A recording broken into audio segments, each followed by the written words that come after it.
Bonjour. Observez rapidement ce jeu athlétique avec moi.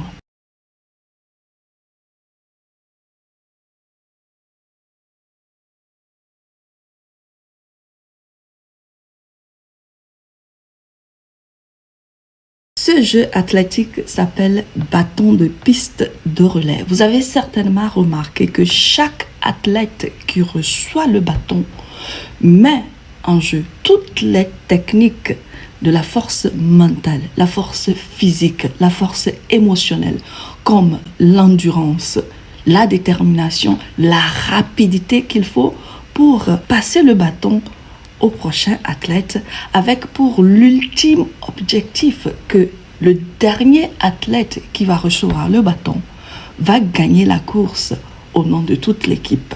De la même façon, ce jeu athlétique se déroule. De cette même façon, nous travaillons pour notre code génétique que nous héritons de nos ancêtres à travers le sang qui coule dans nos veines. Je vais m'expliquer. Chacun de nous porte 21 générations de nos ancêtres dans nos veines. Ne me demandez pas comment je le sais.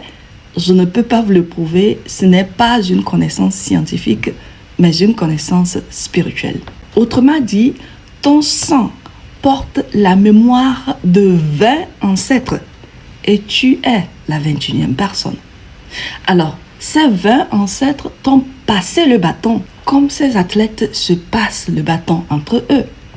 Actuellement, tu es le détenteur ou la détentrice du bâton et tu as une mission.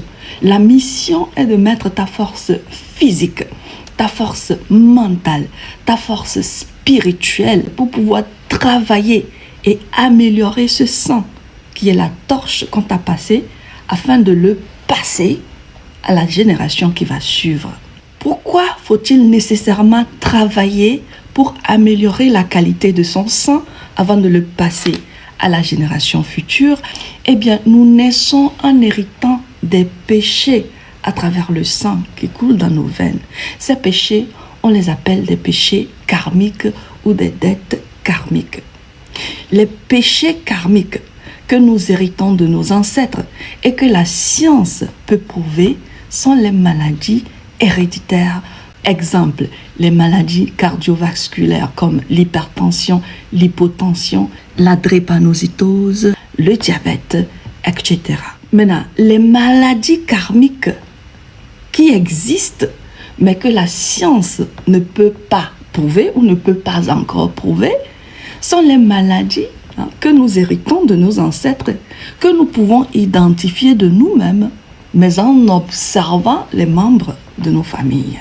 Quelques exemples des maladies karmiques ou des blessures karmiques que la science ne peut pas prouver, mais qui existent tout de même, sont les suivants. Dans certaines familles, vous enregistrez des morts brusques, des morts non justifiées. Cherchez à comprendre le pourquoi.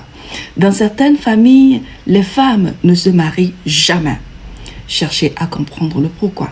Dans certaines familles, les femmes trompent toujours leur mari et ramènent des enfants à leur mari. Cherchez à comprendre le pourquoi. Dans certaines familles, quel que soit l'effort que vous y mettez, vous ne percez jamais. Cherchez à comprendre le pourquoi. Dans certaines familles, les premiers-nés sont souvent de voleurs.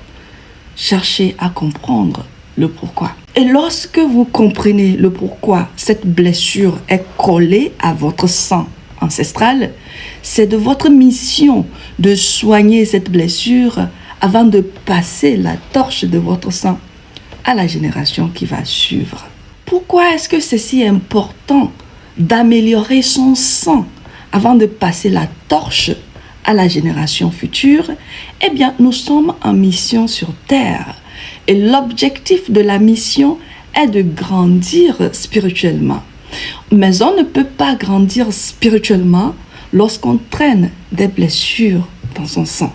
Et un peu comme les athlètes qui travaillent chacun à son niveau avant de passer le bâton au prochain athlète, tu dois travailler à ton niveau pour pouvoir élever le niveau avant de passer la torche, le flambeau, ton sang à la génération future afin de faciliter l'élévation spirituelle de ta lignée ancestrale.